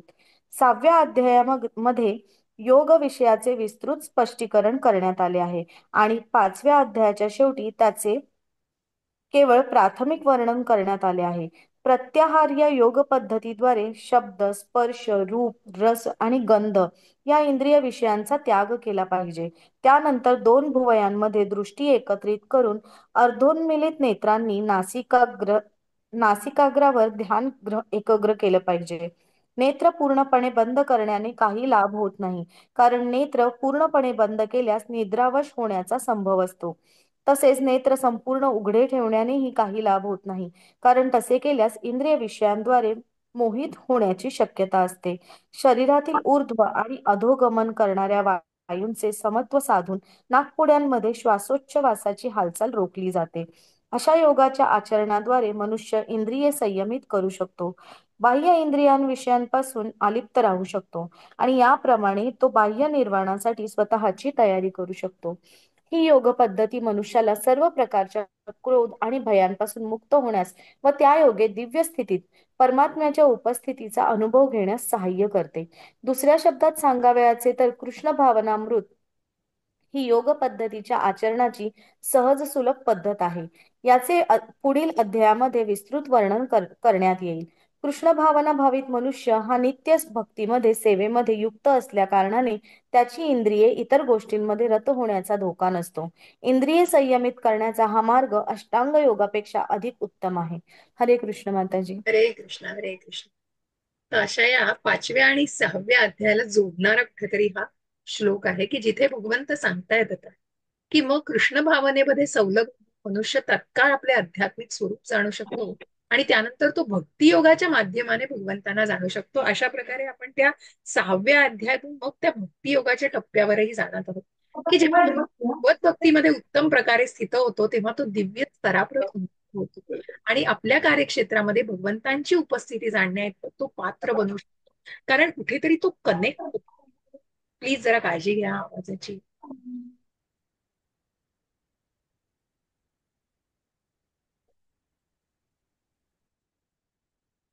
कुठेतरी तो कनेक्ट होत असतो आणि म्हणूनच मग तो त्या दिव्य स्तराप्रत उन्नत होतो आणि आपल्या कार्यक्षेत्रामध्ये भगवंतांची उपस्थिती की ज्या प्रकारे आपण म्हणतो की त्या भगवान रूपाशी निगडीत होतो. समाधीस्थ अवस्था म्हणजे काय की भगवंतांशी पूर्णपणे भगवंतांची कनेक्ट होणं राहतं. आपल्या कुठल्याही प्रकारे एकरूप होत नाहीये, अस्तित्व वेगळं आहे. जसं आपण अचिंत्य भेद अभेद हे तत्व जाणलेलं आहे की भगवंतांच्या स्वभावाची प्राप्ती करतो आणि त्याप्रमाणे भगवंतांशी कनेक्ट होतो. आणि म्हणूनच ब्रह्मनिर्वाणाच्या उपरोक्त तत्वांचे विवेचन करून झाल्यावर भगवंत अर्जुनाला अष्टांग योग या पद्धतीबद्दल सांगतात की कशा प्रकारे ब्रह्म म्हणजे ज्या ब्रह्मनिर्वाण स्थितीपर्यंत ही व्यक्ती पोहोचते हे सांगतानाच भगवंत सांगता आहेत की अष्टांग योग ही कशा प्रकारे अनेक, जसं आपण दुसऱ्या अध्यायात याचा उल्लेख जाणलेला आहे की भगवंतांशी जोडलं जाणं आपण कर्मयोगातून जाणतो आहोत, आता भक्ती योगातून जाणलेला आहे. त्याचप्रमाणे अष्टांग योग जो 8 अंगांनी नटलेला आहे की याच्यामध्ये यम आहेत, नियम आहेत, आसन आहे, प्राणायाम आहे, प्रत्याहार आहे, ध्यान, धारणा आणि समाधी असे 8 अंग असलेला हा योग आहे जो आपण 6व्या अध्यायामध्ये बघणार आहोत. आणि म्हणून 5व्या अध्यायाच्या शेवटी त्याचं केवळ एक प्राथमिक असं वर्णन करण्यात आलेलं आहे. आणि याच्याप्रमाणे या योग पद्धतीद्वारे शब्द, स्पर्श, रूप, रस, गंध या इंद्रिय विषयांचा त्याग केला पाहिजे. कारण जेव्हा आपण जाणू 24व्या अध्यायात की यम काय आहेत, नियम काय आहेत, की कशा प्रकारे आपण कुठलं आसन घेतलं पाहिजे, कसं बसलं पाहिजे, त्या नियम काय आहेत त्याच्या मागचे, त्याच्यानंतर प्राणायाम, आपण प्राणांचा आयाम, मग कशा प्रकारे अनुलोम विलोम हे कसं आपण एक प्राणायाम करतो, तर त्याच प्रकारे निरनिराळ्या प्राणायामांच्या शक्तीचा तुम्ही अभ्यास करत असाल कदाचित. तर या सगळ्या प्राणायामाचा उपयोग की स्वतःच्या श्वासोच्छवासावर नियंत्रण मिळवून त्यांना एक एक रिदम द्यायचा आणि त्यांचा आयाम, त्यांचा व्यायाम करून घेणं हे किती गरजेचं असतं. आणि त्याचप्रमाणे या सगळ्यावरती आपण स्वतः कशा प्रकारे ते इम्प्लिमेंट करतो आहोत हे महत्वाचं आहे. आणि म्हणूनच मग शब्द, स्पर्श, रूप, रस, गंध या इंद्रिय विषयांचा त्याग केला पाहिजे. दोन भुवयांमध्ये दृष्टी एकत्रित करून अर्धोन्मिलित नासिकांनी, नेत्रांनी आणि नासिकाग्रांवर ध्यान एकाग्र केलं पाहिजे. आणि नेत्र पूर्णपणे बंद केल्याने काही, मग आपण म्हणतो ना की नामस्मरण करताना सुद्धा की नेत्र पूर्णपणे बंद ठेवू नका, कारण मग झोप येण्याची खूप दाट शक्यता असते. आणि म्हणून एकदम उघडे पण नाही, तर म्हणून अशा प्रकारे एक दृष्टिक्षेप असावा की आपण निश्चित, आपण म्हणून तर जेव्हा व्हिडिओ लावून आपण जो अध्याय शिकवतो त्याला एक महत्व, कारण कुठेतरी आपण कनेक्ट व्हायचा प्रयत्न करत असतो एकमेकांशी. आणि म्हणूनच शरीरातील ऊर्ध्व आणि अधोगमन वायूंचे समत्व साधून नाकपुड्यांमध्ये श्वासोच्छवासाची हालचाल रोखली जाते. अशा योगांच्या मग प्राणायाम, प्राणायाम आपण म्हणतो तेव्हा प्राणाचा आयाम, इथे अनुलोम विलोम, की ज्याच्याप्रमाणे रेचक, पूरक आणि कुंभक, की रेचक म्हणजे श्वास सोडणं, पूरक म्हणजे श्वास घेणं, कुंभक म्हणजे त्या श्वास अडकवून ठेवणं आणि कुठेतरी रोखणं श्वास, मग ते आंतरकुंभकही असतं, बाह्य कुंभकही असतं. मग अशा या सगळ्या गोष्टींद्वारे आपण आपल्याला प्रिपेअर करू शकतो. At the same time we can connect to the Lord. आणि म्हणूनच अशा याला म्हटलेलं आहे कुठेतरी ह्या योगालाच, मग जसं कर्म योग, योग म्हणजेच भगवंतांशी जोडलं जाणं. आणि म्हणून या सगळ्याचा भक्ती योग हा सगळ्यात सोपा मार्ग आहे, जो अष्टांग योगापेक्षा सुद्धा सोपा आहे. आणि म्हणूनच या भक्तीपूर्ण, या प्युअर आणि ब्युटिफुल असं इतकं सुंदर निरागस भक्तीची सेवा आहे, त्या भक्तीच्या सेवेच्या माध्यमातून तुम्ही स्वतःला निश्चितच याच्यामध्ये प्रगत करू शकता. भोक्तारं यज्ञ तपसां सर्वलोक महेश्वरम सुहृदं सर्वभूतानां ज्ञात्वा मां शांती मृच्छति. खूप छान श्लोक आहे हा. तर मला वाटतं शेवटचा श्लोक आहे, तो हरे वाचाय. कृष्ण माता. हरे कृष्ण प्रभूजी. मी वाचतो. येस. मी सर्व यज्ञ आणि तपस्यांचा परमभोक्ता, सर्व ग्रहलोक आणि देवदेवतांचा परमेश्वर, आणि मी सर्व जीवांचा हितकर्ता व सर्व जीवांच्या कल्याणाची इच्छा करणारा आहे. हे जाणून माझे पूर्ण ज्ञान असणारा सांसारिक दुःखापासून शांती प्राप्त करतो. तात्पर्य श्रील प्रभुपाद द्वारा श्रील प्रभुपाद की जय. मायाशक्तीच्या कचाट्यात सापडलेले सर्व बद्ध जीव या भौतिक जगतात शांती प्राप्त करण्यासाठी अत्यंत उत्सुक असतात. परंतु भगवद्गीतेच्या या श्लोकामध्ये वर्णिलेले शांतीचे सूत्र त्यांना माहीत नाही. सर्वश्रेष्ठ शांती सूत्र केवळ हेच आहे की भगवान श्रीकृष्ण हे सर्व मानवी कार्याचे भोक्ता आहेत. सर्व काही भगवंतांच्या दिव्य सेवेमध्ये अर्पण केले पाहिजे, कारण ते सर्व ग्रहलोकांचे आणि त्यामधील देवदेवतांचे अधिपती आहेत. त्यांच्याहून श्रेष्ठ कोणीही नाही. देवदेवतांमधील सर्वश्रेष्ठ ब्रह्मदेव आणि शंकर यांच्यापेक्षाही भगवंत श्रेष्ठ आहेत. वेदांमध्ये श्वेताश्वर उपनिषद 6.7 मध्ये भगवंतांचे वर्णन समीक्षराणाम परम महेश्वरम म्हणून करण्यात आले आहे. मायेच्या प्रभावाखाली जीव आपल्याला दृश्य असणाऱ्या सर्व गोष्टींचे भोक्ता बनण्याचा प्रयत्न करीत आहेत, परंतु वस्तुतः ते भगवंतांच्या भौतिक शक्तीच्या वर्चस्वाखाली असतात. भगवंत हे प्रकृतीचे स्वामी आहेत आणि बद्धजीव हे सॉरी माताजी येस प्रभूजी. नाही, जरा त्रास होतोय मला. नको, हे नका वाचू प्रभूजी, नका वाचू, नका तुम्ही ना. हरे कृष्ण. नाही, काही हरकत नाही प्रभूजी. कोणाला वाचायची इच्छा आहे का? माताजी मी वाचू? वाचा वाचा. हरे कृष्ण. कुठून हे वाचायचं? इथून वाचलं पुन्हा तरी चालेल. देवदेवतांमध्ये सर्वश्रेष्ठ. इथून इथून. देवदेवतांमधील सर्वश्रेष्ठ ब्रह्मदेव आणि शंकर यांच्यापेक्षाही भगवंत श्रेष्ठ आहेत. वेदांमध्ये श्वेताश्वतरोपनिषद 6.7 भगवंतांचे वर्णन तमीश्वराणाम परमम महेश्वरम म्हणून करण्यात आले आहे. मायेच्या प्रभावाखाली जीव आपल्याला दृश्य असणाऱ्या सर्व गोष्टींचे भोक्ता बनवण्याचा प्रयत्न करीत आहेत, परंतु वस्तुतः ते भगवंतांच्या भौतिक शक्तीच्या वर्चस्वाखाली असतात. भगवंत हे प्रकृतीचे स्वामी आहेत आणि बद्ध जीव हे भौतिक प्रकृतीच्या कठोर नियमांच्या अधीन आहेत. जोपर्यंत मनुष्य हे उघड सत्य जाणू शकत नाहीत, तोपर्यंत त्याला या जगात व्यक्तिशः अथवा सामूहिकरित्या शांती प्राप्त करणे शक्य नाही. कृष्ण भावनेचा हाच अर्थ आहे की भगवान श्रीकृष्ण हे सर्वश्रेष्ठ अधिपती आहेत आणि मोठमोठ्या देवतांसहित सर्व जीव हे त्यांच्या अंकित आहेत. मनुष्य परिपूर्ण कृष्ण भावनेमध्येच केवळ परमशांती प्राप्त करू शकतो. हा 5वा अध्याय म्हणजे कृष्ण भावनेचे व्यावहारिक विश्लेषण आहे व याचा सामान्यतः कर्मयोग म्हणून आणले आहे. कर्मयोग कसा मुक्तिदायक होऊ शकतो या मानसिक तर्कवादाच्या. तर्कवादाच्या प्रश्नाचे उत्तर या ठिकाणी देण्यात आले आहे. कृष्ण भावना भावित कर्म करणे म्हणजेच भगवंत हे सर्वांचे अधिपती आहेत या पूर्ण ज्ञानाने युक्त होऊन कर्म करणे होय. असे कर्म हे दिव्य ज्ञानाहून भिन्न नाही. प्रत्यक्ष कृष्ण भावना म्हणजे भक्तियोग आहे आणि ज्ञानयोग हा भक्तियोगाकडे घेऊन जाणारा मार्ग आहे. कृष्ण भावना म्हणजे स्वतःच्या परमसत्याशी असणाऱ्या संबंधाच्या पूर्ण ज्ञानाने युक्त होऊन कर्म करणे होय आणि ह्या भावनेची परिपूर्णता म्हणजेच श्रीकृष्णाचे किंवा पुरुषोत्तम श्री भगवंतांचे संपूर्ण ज्ञान होय. विशुद्ध जीव हा भगवंतांचा अंश या नात्याने त्यांचा शाश्वत सेवक असतो. मायेवर प्रभुत्व गाजवण्याच्या इच्छेमुळे तो मायेच्या संपर्कामध्ये येतो आणि हीच गोष्ट त्याच्या अनेक दुःखास कारणीभूत असते. जोपर्यंत तो भौतिक प्रकृतीशी संबंधित आहे तोपर्यंत त्याला आपल्या भौतिक गरजा भागविण्यासाठी कर्म करावेच लागते. तथापि भौतिक प्रकृतीच्या आधिपत्याखाली असतानाही कृष्ण भावना त्याला आध्यात्मिक जीवनात प्रत उन्नत करते. कारण कृष्ण भावना म्हणजे भौतिक जगतामध्ये साधनेद्वारे आध्यात्मिक अस्तित्वासाठी जागृती करणे होय. जितक्या प्रमाणात मनुष्य प्रगती करतो तितक्या प्रमाणात तो भौतिक प्रकृतींच्या तावडीतून सुटतो. भगवंत कोणाच्याही बाबतीत पक्षपात करीत नाहीत.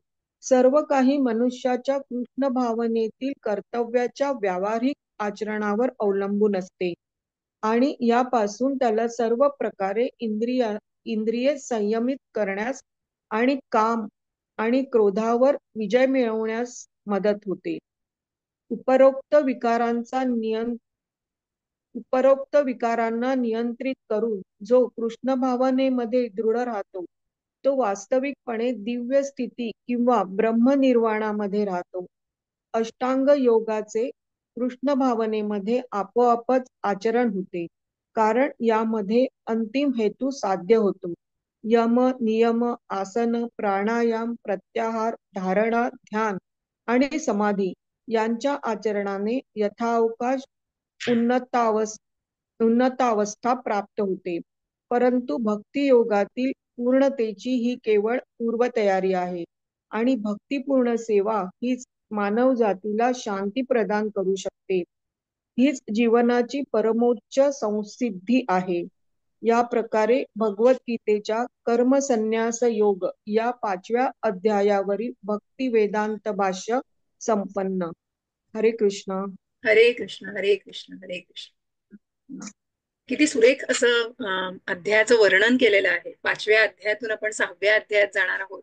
तर कुठेतरी अष्टांग योगाची इथे आपल्याला ओळख करून दिलेली आहे की अंतिम हेतू जो साध्य होतो. आता कसं आहे की आपण सुरुवातीपासून जर बघितलं की कर्मयोगातून, म्हणजे आपण म्हणतो आहे की पहिले 6 अध्याय हे कर्मयोग आहेत, भक्तियोग हे 7व्या अध्यायापासून सुरू होते आणि त्यानंतर ज्ञानयोग आहे. मग कर्मातून भक्ती कशी साधली जाते हे आपण पहिल्या या 6 अध्यायातून जाणतोय की कर्म सुद्धा आपल्याला भक्तीत नेऊ शकतं. मग प्रत्यक्ष भक्ती तर किती सुंदर आहे. त्या प्रत्यक्ष भक्तीचं वर्णन भगवंतांनी राजगुह्य योग, की सगळ्या ज्ञानांचा राजा आहे हा आणि अतिशय सुलभ आहे हो असा हा भक्ती योग आहे. आणि या भक्तीमध्ये कसं यायचंय त्याचं ज्ञान घेणं ही तितकंच आवश्यक आहे. या भक्तीमध्ये येण्यासाठी काय आवश्यक आहे त्याचं ज्ञान भगवंतांनी त्या ज्ञानयोगामध्ये दिलेलं आहे. आणि म्हणूनच अशा प्रकारे या सगळ्या गोष्टींना जाणणं, आणि म्हणूनच मग आपण हा 5वा अध्याय म्हणजे कृष्ण भावनेचे व्यावहारिक विश्लेषण आहे, याला सामान्यतः कर्मयोग म्हणून म्हणतात. की हे मुक्तीदायक, की कर्मयोग, कर्मयोग, कर्मकांड ते कर्मयोग आपण बघितलं की कर्मयोग म्हणजे कर्म भगवंतांशी जोडलं जातं, तेव्हा ते निश्चितच मुक्तीचा मार्ग बनवू शकतं. कृष्ण भावना भावित कर्म करणं, कारण ते कर्म भगवंतांशी जोडलं जाते, आपण ते भगवंतांच्या संतुष्टीसारखं करतो. आणि म्हणून भगवंत हे भोक्तारम यज्ञ तपसाम सर्व लोक महेश्वरम, की भगवंत हेच. म्हणून इथे शांतीचं हे सूत्र सांगितलेलं आहे, जे मनुष्याने योग्य प्रकारे जाणलं पाहिजे की भगवंत हे सगळ्याचे भोगता आहेत, की भगवंत हेच अधिपती आहेत. या संपूर्ण ज्ञानाने युक्त होऊन कर्म करणे, की मग इथे कुठेतरी ती ती जी आपण जेव्हा दैवासुर संपद विभाग योग बघू,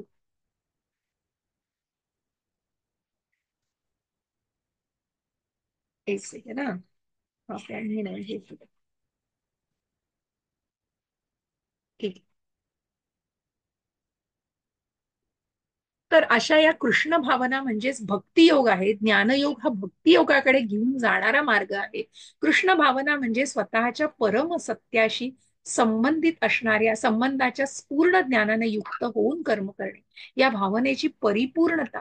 म्हणजे म्हणूनच की कशा प्रकारे भगवंतांना भोगता समजून, आणि भगवंत हे अधिपती आहेत आणि भगवंत हेच सगळ्याचे भोगता आहेत, सच्चित आनंद, की जे शाश्वत आहेत, ज्ञानाने परिपूर्ण आहेत, आणि जे आनंदमय, की तो आनंद हा चिरकाळ टिकणारा आनंद आहे. म्हणून तर भगवंत आपल्यासाठी त्या भगवत धामात वाट बघतायत की जिथे तो चिरकाळ टिकणारा आनंद आहे. आणि म्हणूनच सत चित आणि आनंद अशा या आपण जेव्हा त्या सगळ्या आपण पुढच्या काही अध्यायांमध्ये 13व्या अध्यायात जेव्हा आपण बघू, जेव्हा प्राणमय, मनोमय, भक्ती, प्राणमय, मनोमय, विज्ञानमय, आनंदमय, अशा प्रकारे त्या आनंदमय कोशामध्ये भगवंतांना आपल्याला बघायचं आहे.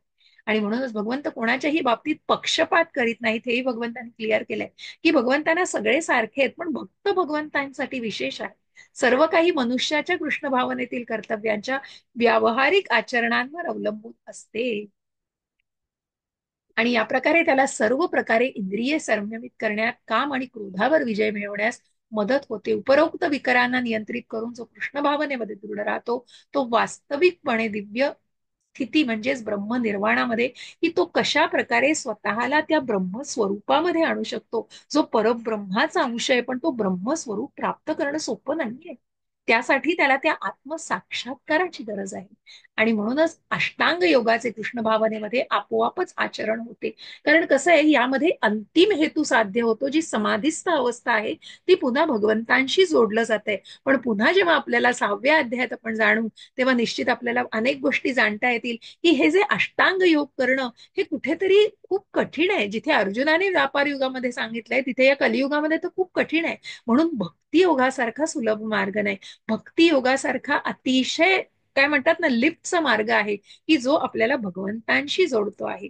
आणि म्हणूनच भक्ती योगातील पूर्णतेची केवळ ही पूर्व तयारी आहे, की जेव्हा आपण यम, नियम, आसन, प्राणायाम, प्रत्याहार, धारणा, ध्यान, समाधी यांच्या आचरणाने यथावकाश उन्नतावस्था, कारण की कशी आहे ही स्टेप बाय स्टेप आहे, की तुम्हाला यम, नियम, मग हे आपण पुढच्या अध्यायात जाणणार आहोत की कसं भौतिकतेपासून स्वतःला दूर सारायचं, कशा प्रकारे आपण कुठल्या आसनावर बसायचं, सेक्लुडेड प्लेस, कशापासून सगळ्या मनुष्य जीवापासून आपण स्वतःला वेगळं ठेवायचं, तरच त्या शांतते अवस्थेमध्ये आपण मेडिटेट करू शकू. मग प्राणावर कसा आयाम करायचा, प्राणावर कसं नियंत्रण मिळवायचं, त्या प्राणाला आयाम म्हणजे त्या प्राणाचा व्यायाम कसा, की जो रेचक आहे, पूरक आहे आणि कुंभक कसं लावायचंय, हे सगळं लावून जेव्हा तुम्ही त्या हळूहळू स्टेप बाय स्टेप तुम्ही त्या समाधीस्थ अवस्थेपर्यंत पोहोचताय, पण तीच अवस्था तुम्हाला भक्ती योगामध्ये पूर्णपणे मिळू शकते. आणि म्हणूनच इथे सांगितलंय की भक्तिपूर्ण सेवा ही समाजाला शांती प्रदान करू शकते आणि ही जीवनाची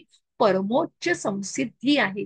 हा भक्ती योग निश्चितच. म्हणूनच जेव्हा भगवंत 9वा अध्याय फार सुंदर आहे याच्यासाठी, की राजविद्या राजगुह्य योग, की राजगुह्य असं ज्ञान भगवंतांनी दिलेलं आहे, की अतिशय भक्तीचं हे जे ज्ञान आहे आणि या नवविध भक्तीच्या सेवा ज्या आहेत, की साध्या श्रवणाने तुम्हीही करताय, ही भगवंतांची सेवा करताय. हो, श्रवणम म्हणून पहिल्यांदा आहे, श्रवणम कीर्तनम नंतर येत आहे. श्रवणम कीर्तनम स्मरणम वंदनम अर्चनम वाद्य सेवनम साख्यम दास्यम आत्मनिवेदनम, या सगळ्या 9 भगवंतांच्या सेवा, भक्तीच्या सेवा ज्या आपण 9व्या अध्यायात जाणू.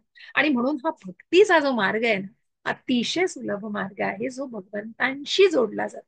आणि जो आपण या कर्मयोगातून बघितला, जो 5व्या अध्यायामध्ये आपण हे कर्मातून बघितलेलं आहे, 6व्या अध्यायात आपण अष्टांग योग बघणार आहोत. पण भक्तीच्या मार्गामध्ये आपण शिरणार आहोत हळूहळू. आणि म्हणून प्रत्येक अध्यायाला तुम्हाला सांगू, की प्रत्येक अध्यायाचे शेवटचे श्लोक जे आहेत ते कुठेतरी एकमेकांना कनेक्ट करतायत. आणि म्हणून 5व्या आणि 6व्या मध्ये काय कॉमन आहे हे तुम्ही निश्चित, म्हणजे ह्याच्यावर एक आपण असाइनमेंट करू शकू, की कशा प्रकारे जोडलं जाते. आणि म्हणून मी नेहमी जे सांगते, की नुसतं जेव्हा 18 दिवसाच्या वर्गामध्ये काही जण येतात, 2-4 अध्याय ऐकतात आणि मग लिव्ह करतात तिथून, पण तसं नाहीये. हो, तुम्ही जेव्हा हळूहळू हळूहळू तुम्हाला ती एक एक एक एक तो अध्याय उलगडतोय, भगवंत उलगडतायत आणि आचरण म्हणजे त्याचं महत्व पटवून देत आहेत, त्यामुळे तुम्हाला 2-4 अध्यायात काहीच कळणार नाही. तुम्ही जेव्हा ते मणी गुंफलेले आहेत, तुम्ही ते 18ही मणी, 18ही अध्याय अतिशय व्यवस्थितपणे, निदान तो जो संवाद आहे तो ऐकाल, तेव्हा तुम्ही कुठेतरी ती भावना, ती धारणा कुठेतरी स्वतःमध्ये आत्मसात. आणि म्हणून मग ही कुठेतरी अष्टांग योग ही पूर्वतयारी आहे, जी आपण भक्ती मार्गामध्ये जाण्याची पूर्वतयारी, की जिथे आपल्याला कळतं की द्वापार युगामध्ये सुद्धा हा अष्टांग योग शक्य नाही, जो सत्ययुगामध्ये शक्य होता, जिथे ध्यान करायची लोक लाखो वर्ष जगायची, तिथे हे शक्य होतं. परंतु कलियुगामध्ये नक्कीच हे तर विचार पण करण्याच्या पलीकडे आहे. कारण तिथे फक्त तो शारीरिक व्यायाम नकोय. हो, फक्त काय प्राणायाम केलंय, मग आजकाल जो तथा सो कॉल्ड म्हणतात ना yoga, it's not yoga, it's योग. तुम्ही त्या योगाला, तुम्ही त्या भगवंतांशी जोडलं जायचंय, त्या समाधीस्थ अवस्थेला जाणं हे सोपं नाहीये. आणि म्हणून तो भक्ती मार्ग तुम्हाला निश्चितच प्रयत्नपूर्वक त्या मार्गापर्यंत आणू शकतो. आणि तीच जीवनाची परमोच्च स्थिती होय, संसिद्धी. तर इथे आपला 5वा अध्याय संपन्न होतोय. माझ्याकडून काही डिस्टर्बन्स आले आहेत, त्यासाठी क्षमस्व. तर इलाज नसतो, पण प्रयत्न असतो की निश्चितच कुठेतरी न काही अडथळे आणता काही वेळेला इलाज नसतो. हरे कृष्ण. तर मी रेकॉर्डिंग थांबवते आणि तुम्हाला कुठलेही काही प्रश्न असतील तर कृपया विचारावे. आपल्याकडे 10-15 मिनिटं तुम्हाला